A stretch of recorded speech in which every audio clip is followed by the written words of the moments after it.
შენი ამოცანა ქართულოსნებმა დაამარცხო არჩევნებს.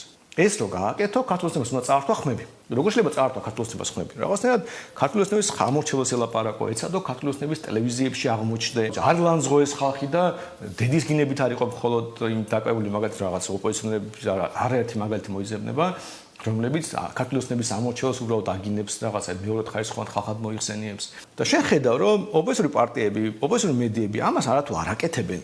ვინც ამას აკეთებს, ებრძვიან, როგორც ჩვენ გვებრძოდნენ, აი ბლოკავენ, გლანძღავენ, ფეიკებს ჩვენზე ავრცელებენ. უბრალოდ პოლიტიკის შემოქმედზე, ანუ პასუხისმგებელზე, პოლიტიკურ ლიდერებზე, მედია მენეჯერებზე, ვინც ამ ნარატივს ქმნის, ბიზნა იხდის ლანძღვაში. ამორჩეველმა ამის ვერ გაიცნობიერა, რომ მოსყიდვა იმაში კი არ მდგომარეობს, რომ შენ ბიზნა უნდა აქო. იმიტომ რომ ბიზნეს ქებით შენ შეიძლება ბიზნეს ამორჩეველი წაართვა. პირიქით ბიზნეს არ უნდა რომ შენ ამორჩეველი წაართვა. ამიტომ შენ უნდა ლანძღო და ერთელი ასე საგამოძიებო კომისია იქნება, უამრავი სხვა განცხადება, სხვა პოლიტიკური აქტივობები, პარტიების აქტივობები. მხოლოდ ერთ ბიზნეს ემსახურება, რომ გახლით შო ამორჩეველი. ფულს იხდიან ქოცები იმაში, რომ ოპოზიცია ვინც ქვია, რაც შეიძლება მეტად ლანძღავდეს ქოცებს, რაც შეიძლება მეტად და მყრალად ლანძღავდეს ქართულოსნების ამორჩეველს. რომ შემთხვევი, აი ეს ორი ჯგუფი ადამიანების ქართულოსნების ამორჩევლები და დანარჩენი ხალხი ერთმანეთს კვეთა არ ქონდეს. ამიტომაც ამ ისტერიკაში ამყოფინებენ ამორჩეველს, ამორჩეველო დაფიქრდეს.